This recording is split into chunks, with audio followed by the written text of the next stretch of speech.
സഖാവ് V S, അതായത് വേലിക്കകത്ത് ശങ്കരൻ അച്യുതാനന്ദൻ എന്ന് പറയുന്ന വി എസ് അച്യുതാനന്ദൻ, അദ്ദേഹത്തെ ഞാൻ കാണുന്നത് ഒരു വെറും രാഷ്ട്രീയക്കാരനായിട്ടേ അല്ല, ഒരു യഥാർത്ഥ മനുഷ്യസ്നേഹി എന്നുള്ളതാണ്. അങ്ങനെയാണ് ഞാൻ കാണുന്നത്. യഥാർത്ഥ മനുഷ്യസ്നേഹി എന്ന് പറയുന്നത് അദ്ദേഹം ഒരു നല്ല കമ്മ്യൂണിസ്റ്റ് ആയതുകൊണ്ടാണ്. ഒരു യഥാർത്ഥ കമ്മ്യൂണിസ്റ്റ് എന്ന് ഞാൻ പറയുന്നത് സഖാവ് വി എസ് അച്യുതാനന്ദനെ മാത്രമേ ഞാനിപ്പോൾ കാണുന്നുള്ളൂ. ആ രീതിയിലാണ് ഈ അടുത്ത കാലത്ത് കണ്ടേക്കുന്നത്. വേറെ പുതിയതായിട്ട് ആരെങ്കിലും വരുവാണെന്നുണ്ടെങ്കിൽ അറിയാൻ പറ്റുന്നില്ല. പക്ഷേ ഇതുവരെ ഉണ്ടായിരുന്ന നേതാക്കളിൽ കഴിഞ്ഞ ഒരു 4 പതിറ്റാണ്ടായിട്ട് തന്നെ നമ്മുടെ കേരള രാഷ്ട്രീയത്തിൽ ജ്വലിച്ചു നിന്ന ആളാണ് സഖാവ് വി എസ് അച്യുതാനന്ദൻ, സഖാവ് വി എസ്. അതിൻ്റെ കാരണമുണ്ട്. അതിൻ്റെ കാരണമാണ് ഞാൻ പറഞ്ഞത്, അദ്ദേഹം ഒരു രാഷ്ട്രീയ പ്രവർത്തകനോ രാഷ്ട്രീയക്കാരനോ മാത്രമല്ല, അദ്ദേഹം തികഞ്ഞ ഒരു മനുഷ്യസ്നേഹിയാണ്. അതുകൊണ്ടാണ് ഞാൻ പറഞ്ഞത് ഒരു നല്ല കമ്മ്യൂണിസ്റ്റാണെന്ന്. നല്ല കമ്മ്യൂണിസ്റ്റ് ആയതുകൊണ്ടാണ് അദ്ദേഹം യഥാർത്ഥ മനുഷ്യസ്നേഹി ആയി മാറിയിട്ടുള്ളത്. അത് വളരെ കഷ്ടപ്പെട്ട ബാല്യം, ഒരു സിൽവർ സ്പൂണോ ഗോൾഡ് സ്പൂണോ ആയിട്ടൊന്നും വായിൽ സ്വർണ്ണക്കരണ്ടിയായിട്ട് ജനിച്ചു വീണ ആളല്ല സഖാവ് വി എസ്. വി എസ് ജനിച്ച് അത്രത്തോളം വളരെ പരിതാപകരമായ സ്ഥിതിയിലാണ് ബാല്യകാലം ഉണ്ടായിരുന്നത് അദ്ദേഹത്തിൻ്റെ അമ്മ ആദ്യം വസൂരി ബാധിച്ച് മരണപ്പെട്ടതാണ് വളരെ ചെറിയ പ്രായത്തിൽ. 11 വയസ്സായപ്പോൾ അച്ഛനും മരണപ്പെട്ടു. വളരെ കഷ്ടപ്പെട്ടാണ് സഖാവ് വി എസ് മുമ്പോട്ട് പോയത് കേട്ടോ. അങ്ങനെ പോയ ഒരാൾ അവസാനം എത്തിപ്പെട്ട സ്ഥലങ്ങൾ നമ്മൾ ആലോചിക്കണം. എത്തിപ്പെട്ടതെന്ന് പറഞ്ഞു കഴിഞ്ഞാൽ അദ്ദേഹത്തിനെ യഥാർത്ഥ 2001 ഒക്കെ നോക്കുമ്പോൾ അദ്ദേഹം യഥാർത്ഥ മുഖ്യമന്ത്രി സ്ഥാനാർത്ഥി തന്നെ ആയിരുന്നു കമ്മ്യൂണിസ്റ്റ് പാർട്ടിയുടെ. കാരണം CPM അധികാരത്തിൽ വരും, അതായത് ഇടതുപക്ഷം അധികാരത്തിൽ വരുമ്പോൾ, കാരണം ക്രമം നോക്കുമ്പോൾ അങ്ങനെ വരേണ്ടതാണ്, വരുമ്പോൾ ഇടതുപക്ഷം വരണം. ഇടതുപക്ഷം വന്നാൽ അതിനെ ഭരിക്കേണ്ടത് സഖാവ് വി എസ് ആണ് എന്നൊരു കാഴ്ചപ്പാടിലൂടെ പോയിക്കൊണ്ടിരുന്നു. പക്ഷേ പാർട്ടിയിലുള്ള ആളുകൾ തന്നെ, അദ്ദേഹം മാരാരിക്കുളത്ത് മത്സരിക്കുന്നു, പാർട്ടിയിലുള്ള ആളുകൾ തന്നെ അവർ വേണമെങ്കിൽ അതിനെ കുലംകുത്തികളെന്ന് വിളിക്കുമെന്ന് എനിക്ക് അറിഞ്ഞൂടാ, അദ്ദേഹത്തിന് കാലുവാരി യഥാർത്ഥത്തിൽ മാരാരിക്കുളത്ത് പരാജയപ്പെടുത്തി എന്നുള്ളത് ഒരു സത്യമാണ്. എല്ലാവർക്കും അറിയാവുന്ന ഒരു പരസ്യമായ രഹസ്യമാണത്. അതിനുശേഷം എല്ലാവരെയും എഴുതിത്തള്ളി. ഇതോടുകൂടി വി എസ് ഇല്ലാതായി എന്നുള്ളതാണ് ഒരു കാഴ്ചപ്പാടുണ്ടായത്. പക്ഷേ അദ്ദേഹം ഒരു ഫിനിക്സ് പക്ഷിയെ പോലെ ഉയർത്തെഴുന്നേക്കുന്നത് നമ്മൾ പിന്നെ കാണുന്നതാണ് 2006 അദ്ദേഹത്തിന് മത്സരിക്കാൻ സീറ്റ് കൊടുക്കാതിരിക്കാനുള്ള ഒരു പണി ഒരു വേന്ദ്രൻ ചെയ്തു, നമ്മൾ കണ്ടതാണ്. അത് ആരാണെന്നൊന്നും ഞാൻ പറയുന്നില്ല, എല്ലാവർക്കും അറിയാവുന്നതാണ്, ഞാൻ തൊട്ട് കാണിക്കേണ്ട കാര്യമില്ല. അവസാനം പക്ഷേ മനസ്സിലായി അതിൽ നിന്ന് വഴിക്കാൻ ഒക്കത്തില്ലെന്ന് കേട്ടോ. കൊടുത്തില്ലെങ്കിൽ പോക്കാണ് എന്നൊരു കാര്യം വന്നു കഴിഞ്ഞപ്പോൾ നേരെ അവിടെ അദ്ദേഹത്തിന് മലമ്പുഴ സീറ്റ് കൊടുക്കേണ്ടതായിട്ട് വന്നു. മത്സരിപ്പിച്ചു. അദ്ദേഹം ഉജ്ജ്വലമായ ഒരു പ്രകടനം കാഴ്ചവെച്ച് അതിൽ നിന്ന് ജയിച്ചു വന്ന് മുഖ്യമന്ത്രിയായി, കേരളത്തിൻ്റെ മുഖ്യമന്ത്രിയായി. അതാണ് ഞാൻ പറഞ്ഞത്, ഒന്നുമില്ലാതെ ഇരുന്ന് ജനിച്ചു വന്ന ഒരാൾ വളരെ പോരാട്ടങ്ങൾ നടത്തി രാജ്യത്തിന് വേണ്ടി, സമൂഹത്തിന് വേണ്ടി, പാവങ്ങൾക്ക് വേണ്ടി, ഇവിടുത്തെ സ്ത്രീജനങ്ങൾക്ക് വേണ്ടി വലിയ പോരാട്ടങ്ങൾ നടത്തി കടന്നു വന്ന ആളാണ് അദ്ദേഹം. ഇവിടെ പുന്നപ്ര വയലാർ ആ സമരത്തിലൊക്കെ ശരിയായ സമരനായകൻ എന്ന് നമുക്ക് പറയാം വി എസിനെ. അദ്ദേഹത്തിൻ്റെ കാലിൽ ബയണറ്റ് കൊണ്ട് കുത്തിമുറിവേൽപ്പിച്ച മുറിവ് ഇപ്പോഴും ഉണങ്ങിയിട്ടുണ്ടെങ്കിലും അതിൻ്റെ പാടുകൾ അവശേഷിപ്പിച്ചു. അതിൽ ചവിട്ടിയാണ് അദ്ദേഹം മുമ്പോട്ട് പോയിക്കൊണ്ടിരുന്നത്. അതാണ് നമ്മൾ കാണേണ്ടത്. അത് മാത്രമല്ല, സഖാവ് വി എസിനെ സംബന്ധിച്ചിടത്തോളം ഞാൻ ഏറ്റവും വലിയ ഭരണാധികാരി എന്നൊന്നും പറയുന്നില്ല അദ്ദേഹത്തിന്. ഞാൻ പറയുന്നില്ല. പലരും പറയും കേരളം കണ്ട ഏറ്റവും നല്ല മുഖ്യമന്ത്രി. അങ്ങനെ ഞാൻ പറയുന്നില്ല. കാരണം എന്താണെന്നറിയോ, ഒരു നല്ല മുഖ്യമന്ത്രി ആയിരിക്കണമെങ്കിൽ പാർട്ടി കൂടെ നിൽക്കണം. പലപ്പോഴും ഒരു മുഖ്യമന്ത്രിയായിട്ടിരുന്ന വി എസിനെ പിടിച്ച് താഴെ ഇടാനായിട്ട് പാർട്ടി കൂടെ ഉണ്ടായിരുന്നു എന്നുള്ളതൊരു സത്യമാണ്. ഇന്നത്തെ നില അതല്ല. ഇന്ന് നമ്മുടെ മാർക്സിസ്റ്റ് പാർട്ടി അനുഭവിക്കുന്ന ഏറ്റവും വലിയ പ്രശ്നം എന്ന് പറയുന്നത് എന്താണെന്നറിയോ, ഇതുവരെ കണ്ടിട്ടില്ലാത്ത ഒരു പ്രതിഭാസമാണ് ഇപ്പോൾ കാണുന്നത്. അതായത് മുഖ്യമന്ത്രിയും പാർട്ടിയും ഒന്നാണ് എന്നുള്ളതാണ്. അതാണ് പ്രശ്നം. മുഖ്യമന്ത്രി ഭരിക്കുന്നു, മുഖ്യമന്ത്രിയാണ് പാർട്ടിയും. ആ രീതിയിൽ പോയി ആദ്യമായിട്ടാണ് അങ്ങനെ ഒരു പ്രതിഭാസം നമ്മൾ കേരളത്തിൽ കാണുന്നത്. അത് ഈ പാർട്ടിയുടെ പരാജയത്തിന് കാരണമാകാൻ സകല സാധ്യതകളുമുണ്ട്. ഞാനൊരു പാർട്ടിക്കാരനോ ഇതിപ്പോൾ കേൾക്കുമ്പോൾ തോന്നും, സഹാക്കന്മാർ പറയും ഇയാൾക്ക് രാഷ്ട്രീയം എന്തോ അറിയാം. എനിക്ക് രാഷ്ട്രീയം ഒരു ലുക്കും അറിഞ്ഞൂടാ. പക്ഷേ ഇത് കണ്ടുള്ള പരിചയം, അതായത് ഈ കഴിഞ്ഞ 68 വർഷമായിട്ട് ഇത് കണ്ടുള്ള പരിചയം എനിക്കുണ്ട്, അത്രയേ ഉള്ളൂ. ആ പരിചയം കൊണ്ട് ഞാൻ പറയുന്നതാണ് ഇതിനെ സംബന്ധിച്ചിടത്തോളം. അതിനി എന്തോന്നും ആവട്ടെ, കേരളം കണ്ടേക്കുന്ന ഏറ്റവും നല്ല മുഖ്യമന്ത്രി ആയിപ്പോയിരുന്നേനെ ശ്രീ VS അച്യുതാനന്ദൻ. പക്ഷേ സഖാവിന് അങ്ങനെ ആവാൻ പറ്റാത്തതിൻ്റെ കാരണം കൂടെയുള്ളവർ തന്നെയാണ്, അല്ലാതെ വേറെ ആരുമല്ല, പുറത്തുനിന്ന് ആരുമല്ല. അദ്ദേഹം ഏറ്റവും നല്ല പ്രതിപക്ഷ നേതാവായിട്ടിരുന്നിട്ടുണ്ട് കേട്ടോ.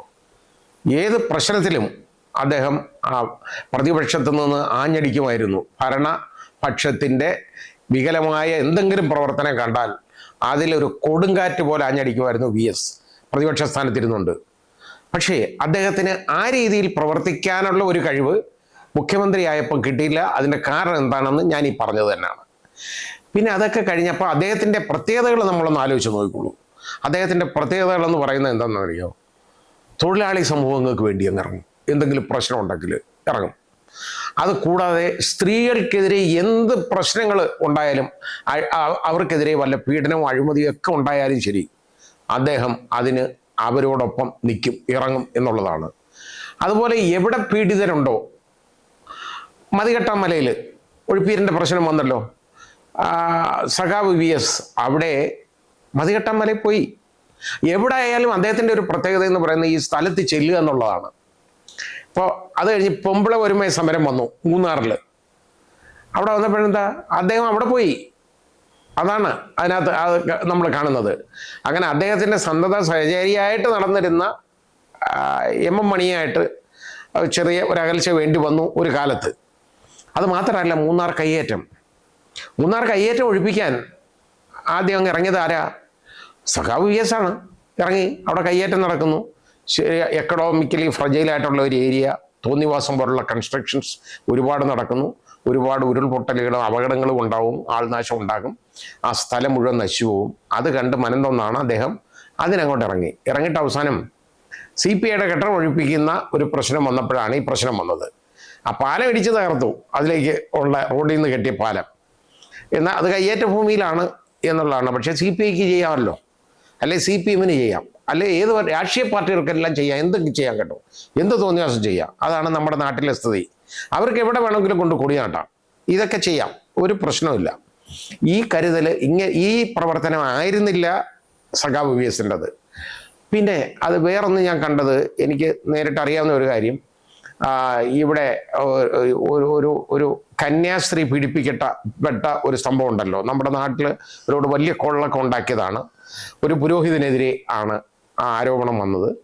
അപ്പോൾ കന്യാസ്ത്രീകൾ തെരുവിൻ്റെ ഓരത്ത് കണ്ണീരോടുകൂടി ഇരിക്കുന്ന ഒരു സംഭവം ഉണ്ടായി, ഇരിക്കാനിടയായ സംഭവം ഉണ്ടായി. അവർ സമരത്തിൽ ഉണ്ടായി. അവിടെ അവരുടെ കണ്ണീര് കാണാൻ, അതിനോട് ഐക്യദാർഢ്യം പ്രകടിപ്പിക്കാനായിട്ടുണ്ടല്ലോ സഖാവ് VS പോയെന്നുള്ളതാണ്. അതാണ് VS.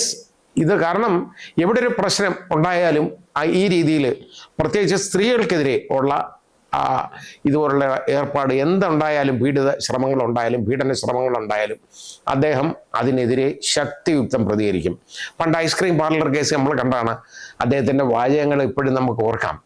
അതിനകത്തുള്ള പ്രതികളെയൊക്കെ അദ്ദേഹം പറഞ്ഞത് വലിയ വലിയ ആൾക്കാരൊക്കെയാണ്. അദ്ദേഹം പറഞ്ഞേ, ഈ പെണ്ണുപിടിയന്മാരെ, ഇതാണ് അദ്ദേഹത്തിൻ്റെ ഭാഷ. ശരിയാണ്, അദ്ദേഹം ശരിയായ ഒരു നാടൻ ഭാഷാ പ്രയോഗം നടത്തി. ഒരു റേപ്പിസ്റ്റിനെ പിന്നെ വേറെ എന്താ പറയുന്നത്? അദ്ദേഹം പറഞ്ഞു പെണ്ണുപിടിയന്മാരെയൊക്കെ കൈകാര്യം ചെയ്യണം എന്നുള്ളത്. ആ രീതിയിൽ പറഞ്ഞ ഒരാളാണ് അദ്ദേഹം. അതുപോലുള്ള ഒരാളിനെ കാണാനൊന്നും ഇനി കിട്ടത്തില്ല കേട്ടോ. പണ്ട് അദ്ദേഹം നിയമസഭാ സാമാജികനായിരുന്ന കാലത്താണ് ആലപ്പുഴയിൽ ഒരു 6 പോലീസുകാർ ചേർന്നിട്ട് ഏതാണ്ട് 6ഓളം പാവപ്പെട്ട സ്ത്രീകളെ കേട്ടോ, സ്ത്രീ തൊഴിലാളികളെ ബലാത്സംഗം ചെയ്തു. ഇത് VSന് അറിവ് കിട്ടിയത്, അത് രാത്രി 1 മണിക്കാണ് ഈ സംഭവം. VSന് അത് കഴിഞ്ഞ ഉടനെ അറിവ് കിട്ടിയപ്പോൾ അദ്ദേഹം ചെയ്തത് എന്താണെന്നറിയോ? അവിടുന്ന് തിരുവനന്തപുരത്ത് നിന്ന് നേരെ ആലപ്പുഴയ്ക്ക് വന്ന് ഇവരെ കണ്ടിട്ട് ഇവരുടെ വേർഷൻസൊക്കെ കേട്ടതിന് ശേഷം നേരെ പോകുന്നത് നിയമസഭയിലേക്കാണ്. നിയമസഭ കൂടിക്കൊണ്ടിരിക്കുന്ന സമയമാണ്. നേരെ നിയമസഭയിലെത്തിയ VS അടിയന്തര പ്രമേയമായിട്ട് ഇത് അവതരിപ്പിക്കുകയാണ്. അദ്ദേഹം പറഞ്ഞു, ഞാനിത് കേട്ടിട്ടാണ് ഞാൻ വരുന്നത്, ഇവരുടെ സങ്കടങ്ങൾ, അവരുടെ പരിവേദനകൾ കേട്ടിട്ടാണ് ഞാൻ വരുന്നത്, ഇതാണ് സംഭവം എന്ന് പറഞ്ഞു. യഥാർത്ഥത്തിൽ നിയമസഭ തന്നെ അക്ഷരാർത്ഥത്തിൽ ഞെട്ടിപ്പോയൊരു സംഭവമാണ്. അതേ തുടർന്ന് അന്ന് CH മുഹമ്മദ് കോയ ആയിരുന്നു ആഭ്യന്തര വകുപ്പ് മന്ത്രി. CH മുഹമ്മദ് കോയ അന്നേരം തന്നെ അവിടെ വെച്ച് തന്നെ പ്രസ്താവിച്ചു, ഇതിനെതിരെ ശരിയായ നടപടി വരും, ഇത് അന്വേഷിച്ച് ശരിയായ നടപടിയെടുക്കും എന്ന് പറഞ്ഞു. ആ വാക്ക് CH പാലിക്കുകയും ചെയ്തു കേട്ടോ. കാരണം 6 പോലീസുകാർ സസ്പെൻഷനിലായി, അവർക്കെതിരെ കേസായി, ആ രീതിയിലേക്ക് പോയി കാര്യങ്ങൾ. അപ്പം ഇത് ഞാൻ പറഞ്ഞത് എന്താണെന്നറിയോ, എവിടെ ഒരു പ്രശ്നമുണ്ടെങ്കിലും ഇത് ദൂരെ ഇരുന്ന് തിരുവനന്തപുരത്തിരുന്നല്ല സഖാവ് VS നോക്കിക്കണ്ടത്, അദ്ദേഹം ആ സ്ഥലത്ത് പോയി നോക്കിക്കണ്ട ആളാണ്. അതുകൊണ്ടാണ് ഞാൻ പറഞ്ഞത് ഒരു യഥാർത്ഥ മനുഷ്യസ്നേഹി എന്ന് തന്നെ നമുക്ക് അദ്ദേഹത്തെ വിശേഷിപ്പിക്കണം. നല്ല മാർക്സിസ്റ്റ്, നല്ല ഒരു മാർക്സിസ്റ്റുകാരൻ എന്ന് നമുക്ക് പറയാം. നല്ല കമ്മ്യൂണിസ്റ്റ് എന്ന് പറയുന്നത് ശരിയായ കമ്മ്യൂണിസ്റ്റ് വേറെ ആരെയും കാണാൻ കിട്ടത്തില്ല. കമ്മ്യൂണിസ്റ്റിനെ കച്ചവടം ചെയ്യുന്നതായിരുന്നില്ല സഖാവ് VS. അദ്ദേഹത്തിന് എതിരെ ഒരു അഴിമതി ആരോപണം പോലും ആർക്കും ഉന്നയിക്കാൻ പറ്റത്തില്ലല്ലോ അദ്ദേഹത്തിനെതിരെ. VS ആ രീതിയിലാണ്. പിന്നെ ഉള്ള ഒരു പ്രശ്നം ഉണ്ടായിരുന്നെന്ന് പറഞ്ഞു കഴിഞ്ഞാൽ, VSന് ഇപ്പോൾ പാർട്ടിക്കാർ പോലും പറയുന്ന ഒരു കാര്യമുണ്ട്, എന്തെങ്കിലും ഒരു പ്രശ്നം ഉണ്ടായിക്കഴിഞ്ഞാൽ ആദ്യം പോയി VSനെ അങ്ങ് കാണണം. കണ്ടു കഴിഞ്ഞ് അദ്ദേഹത്തിനെ അത് ബോധ്യപ്പെടുത്തി കഴിഞ്ഞാൽ ബാക്കി VS നോക്കിക്കോളും.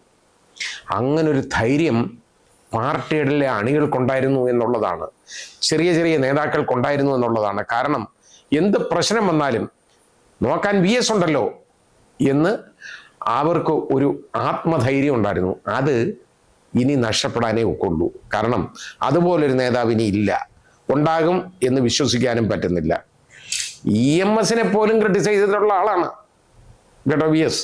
അതാ ഞാൻ പറഞ്ഞു, VS എന്ന് പറയുന്നത് ഈ പാർട്ടിയുടെ ഒരു നെടുംതൂണാണ്. അദ്ദേഹം പലപ്പോഴും അപമാനിതനായിട്ടുണ്ട് കേട്ടോ. നമുക്കറിയാമല്ലോ, ബക്കറ്റും വെള്ളവും ഒക്കെ നമ്മൾ കണ്ടതാണ്, അതിനകത്തെ തിരമാലകളും ഒക്കെ നമ്മൾ കണ്ടതാണ്. ആ രീതിയിലൊക്കെ ഒരുപാട് അപമാനിക്കപ്പെട്ടു. അദ്ദേഹത്തിന് സ്റ്റേജ് ഇരുത്തിക്കൊണ്ട് ചെയ്യുന്ന അപമാനമാണ്, അദ്ദേഹത്തിനെ അപമാനിക്കുന്നതാണ്. അത് മാത്രം, അദ്ദേഹം AKG സെന്ററിൽ നിന്ന് അപമാനിതനായി ഇറങ്ങി വരുന്ന കണ്ടു. അപ്പോഴും ആ മുഖത്തുണ്ടല്ലോ VS എന്ന മനുഷ്യൻ്റെ സഖാവിൻ്റെ ഗാംഭീര്യം ഉണ്ടായിരുന്നു. അത് നഷ്ടപ്പെടുത്താൻ പറ്റിയിട്ടില്ല. അദ്ദേഹം അപമാനിതനായി അവിടെ നിന്ന് ഇറങ്ങി വരുന്നത് എല്ലാവരും കണ്ടതാണ്, കേരള സമൂഹം തന്നെ കണ്ടതാണ്. അദ്ദേഹം പോളിറ്റ് ബ്യൂറോയിൽ നിന്ന് പുറത്താക്കപ്പെട്ടു. അദ്ദേഹത്തെ പാർട്ടി ഒരുപാട് അദ്ദേഹത്തെ വേദനിപ്പിച്ചിട്ടുണ്ട്. പക്ഷേ പാർട്ടിയെ വേദനിപ്പിക്കാനൊന്നും അല്ല VS ശ്രമിച്ചിട്ടുള്ളത്. VSന്റെ വേറെ വലിയ പ്രത്യേകത ഞാൻ കണ്ടത്, മനുഷ്യസ്നേഹി എന്ന് പറയുന്ന കാര്യം ഞാൻ കണ്ടത്, സഖാവ് TP ചന്ദ്രശേഖരൻ്റെ മർഡർ, കൊലപാതകം നമ്മൾ കണ്ടതാണ്. 51 വെട്ടി കൊലപ്പെടുത്തിയത്. അത് അറിഞ്ഞു കേട്ടത് VS രാവിലെയാണ്, പിറ്റേന്ന് രാവിലെ. അറിഞ്ഞ ഉടനെ VS ചെയ്തതെന്ന് പറഞ്ഞാൽ എന്തെന്നറിയോ, നേരെ അവിടെ പോയി രമയെ ആശ്വസിപ്പിക്കുന്നതാണ് നമ്മൾ കാണുന്നത്. അപ്പം ആ മനസ്സ് നമ്മളൊന്ന് കാണണം. അപ്പം അതിന് പറഞ്ഞത് പാമ്പാടില്ലെന്ന് പറഞ്ഞാൽ എന്താ, മാർക്സിസ്റ്റ് പാർട്ടി ഓൺ ചെയ്തില്ലല്ലോ അന്ന് CPM ഇത് ഏറ്റെടുത്തില്ലല്ലോ, ഞങ്ങൾ കൊലപാതകികളാണ് എന്ന് CPM പറഞ്ഞില്ല. CPM അതൊന്നുമല്ല, ആരോ ചെയ്തു എന്നുള്ള രീതിയിലല്ലേ പോയത്. പിന്നെ കേസൊക്കെ തെളിഞ്ഞു വന്നപ്പോഴാണല്ലോ പ്രശ്നമായത്. അതുവരെ വേറെ ആരോ ചെയ്തു എന്നുള്ള ഒരു കാഴ്ചപ്പാടായിരുന്നു ഉണ്ടായിരുന്നത്.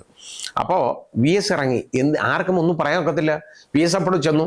അത് പാർട്ടി ഉപദ്രവിക്കാനല്ല VS പോയത്. കാരണം അത് പാർട്ടിയായിട്ടുള്ള ഒരു കാര്യമായിട്ട് VS കണക്കാക്കുന്നില്ല. അത് പാർട്ടിക്കാരായിട്ട് പോലും ആ കൊലപാതകികളെ VS കാണുന്നില്ല എന്നുള്ളതിൻ്റെ തെളിവാണത്. അദ്ദേഹം രമയെ പോയി ആശ്വസിപ്പിച്ചിട്ട് വന്നു.